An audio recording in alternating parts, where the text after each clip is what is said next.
ಹೊನ್ನಾವರ ಪಟ್ಟಣದ Saint Thomas English ಮಾಧ್ಯಮ ಶಾಲೆಯಲ್ಲಿ ಮಕ್ಕಳು ಅಧ್ಯಯನ ಮುಂದುವರಿಸಬೇಕು ಎನ್ನುವ ವಿಷಯಕ್ಕೆ ಸಂಬಂಧಿಸಿದಂತೆ ಪಾಲಕರು ಮತ್ತು ಶಾಲಾ ಆಡಳಿತ ಮಂಡಳಿಯ ಜೊತೆ ದಿನಕರ್ ಶೆಟ್ಟಿಯವರ ಮಧ್ಯಸ್ಥಿಕೆಯಲ್ಲಿ ಸಭೆ ನಡೆಯಿತು. ಹೊನ್ನಾವರ ಪಟ್ಟಣದ ಸೇಂಟ್ ಥಾಮಸ್ ಶಾಲೆಯಲ್ಲಿ ಅಧ್ಯಯನ ಮಾಡುತ್ತಿರುವ ವಿದ್ಯಾರ್ಥಿಗಳು 6ನೇ ತರಗತಿಯ ನಂತರ ಶೈಕ್ಷಣಿಕ ತರಗತಿ ಮಾರತೋಮ ಶಾಲೆಯಲ್ಲಿ ಮುಂದುವರಿಸಬೇಕು ಎನ್ನುವ ವಿಷಯಕ್ಕೆ ಸಂಬಂಧಿಸಿದಂತೆ ಪಾಲಕರು ಮತ್ತು ಶಾಲಾ ಆಡಳಿತ ಮಂಡಳಿಯ ನಡುವಿನ ಸಮಸ್ಯೆ ಜಟಿಲವಾಗುತ್ತಲೇ ಸಾಗಿದೆ. ಇದೇ ವಿಚಾರವಾಗಿ ಶಾಸಕ ದಿನಕರ್ ಶೆಟ್ಟಿಯವರು ಪೂರ್ವ ವಿದ್ಯಾರ್ಥಿಗಳು, ಶಾಲಾ ವಿದ್ಯಾರ್ಥಿಗಳ ಪಾಲಕರೊಂದಿಗೆ ಹಾಗೂ ಶಾಲಾ ಆಡಳಿತ ಮಂಡಳಿ ಜೊತೆಗೆ ಸಭೆ ನಡೆಸಿದರು. ಈ ಸಭೆಯಲ್ಲಿ ಶಾಸಕ ದಿನಕರ್ ಶೆಟ್ಟಿಯವರು ವಿದ್ಯಾರ್ಥಿಗಳ ಪಾಲಕರು ಮತ್ತು ಶಾಲಾ ಆಡಳಿತ ಮಂಡಳಿಯ ಸಮಸ್ಯೆಗಳನ್ನು ಆಲಿಸಿದರು.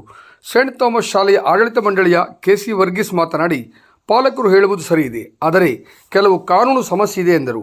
ಶಾಲಾ ಆಡಳಿತ ಮಂಡಳಿಗೆ ಉತ್ತರಿಸಿದ ಮಕ್ಕಳ ಪೋಷಕರು, ಇಲ್ಲಿಯ ಶಿಕ್ಷಕ ವೃಂದದ ಬೋಧನಾ ಕೌಶಲ್ಯ, ಮಕ್ಕಳ ಮೇಲೆ ಅತೀವ ಪ್ರೀತಿ, ಬಾಂಧವ್ಯ, ಕಾಳಜಿ ಇವುಗಳಿಂದ ಮಕ್ಕಳು ಶಾಲೆಯ ಪರಿಸರಕ್ಕೆ ತುಂಬ ಹೊಂದಿಕೊಂಡಿದ್ದಾರೆ. ಈಗ ಏಕಾಏಕಿ ನಮ್ಮ ಮಕ್ಕಳನ್ನು ಮಾರತೋಮ ಶಾಲೆಗೆ ಕಳುಹಿಸಲು ಸಾಧ್ಯವಿಲ್ಲ ಎಂದು ವಾದ ಮಂಡಿಸಿದರು. ಇದೇ ವೇಳೆ ಶಾಲೆ ಆಡಳಿತ ಮಂಡಳಿಯ KC ವರ್ಗೀಸ್ ಅವರು, ಮುಂದೇನಾದರೂ ಸಮಸ್ಯೆಯಾದರೆ ಕೋರ್ಟಿಗೆ ಹೋದರೆ ಬಹುದೊಡ್ಡ ಸಮಸ್ಯೆ ಆಗುತ್ತದೆ.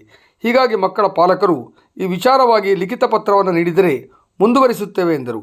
ಆರಂಭದಲ್ಲಿ ಮಕ್ಕಳ ಪೋಷಕರು ಇದಕ್ಕೆ ಒಪ್ಪಲಿಲ್ಲ. ಆದರೆ ಕೊನೆಯಲ್ಲಿ ಮಕ್ಕಳ ಪೋಷಕರು ಲಿಖಿತ ರೂಪದಲ್ಲಿ ಪತ್ರ ಕೊಡಲು ಮುಂದಾದರೂ ಶಾಲೆಯ ಆಡಳಿತ ಮಂಡಳಿ ಒಪ್ಪಿಕೊಳ್ಳಲಿಲ್ಲ. ಇನ್ನು ಶಾಸಕ ದಿನಕರ್ ಶೆಟ್ಟಿಯವರು, ಸೇಂಟ್ ಥಾಮಸ್ ಶಾಲೆಯಲ್ಲಿ ಅಧ್ಯಯನ ಮುಂದುವರಿಸಲು ಅನುಮತಿ ದೊರಕಿಸಿಕೊಡುತ್ತೇನೆ, 10 ಲಕ್ಷ ರೂಪಾಯಿ ಸರ್ಕಾರದಿಂದ ಪರಿಹಾರ ದೊರಕಿಸಿಕೊಡುತ್ತೇನೆ, ಇಲ್ಲವಾದರೆ ನಾನೇ ನನ್ನ ಕೈಯಿಂದಲೇ ಕೊಡುತ್ತೇನೆ ಎಂದು ಹೇಳಿದರು. ಮತ್ತೊಮ್ಮೆ ಆಡಳಿತ ಮಂಡಳಿಯ ಜೊತೆ ಮಾತನಾಡಿ ಸಮಸ್ಯೆ ಬಗೆಹರಿಸಿಕೊಡುವುದಾಗಿ ಹೇಳಿದರು.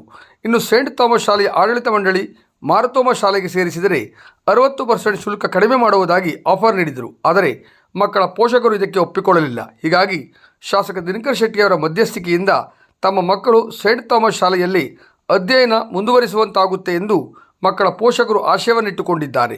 ಈ ಸಂದರ್ಭದಲ್ಲಿ ಸೇಂಟ್ ಥಾಮಸ್ ಶಾಲೆಯ ಆಡಳಿತ ಮಂಡಳಿಯ KC ವರ್ಗೀಸ್, ಫಾದರ್ ಲಿಜೋ ಚಕ್ಕೋ, ಕ್ಷೇತ್ರ ಶಿಕ್ಷಣಾಧಿಕಾರಿಗಳಾದ GS ನಾಯ್ಕ್, ತಹಶೀಲ್ದಾರ್ ಪ್ರವೀಣ್ ಕರಾಂಡೆ, ಪಟ್ಟಣ ಪಂಚಾಯತ್ ಅಧ್ಯಕ್ಷರಾದ ನಾಗರಾಜ್ ಭಟ್, ಮೀನುಗಾರರ ಮುಖಂಡರಾದ ಉಮೇಶ್ ತಾಂಡೇಲ್, ಗಣಪತಿ ಮೇಸ್ತಾ, ಉಲ್ಲಾಸ್ ಕೋಣೇರಿ, ಪುರಂದರ್, ದೀಪಕ್, ಶ್ರೀಧರ್, ಮಣಿ, ಮಕ್ಕಳ ಪಾಲಕರು ಹಾಗೂ ಪೋಷಕರು ಉಪಸ್ಥಿತರಿದ್ದರು.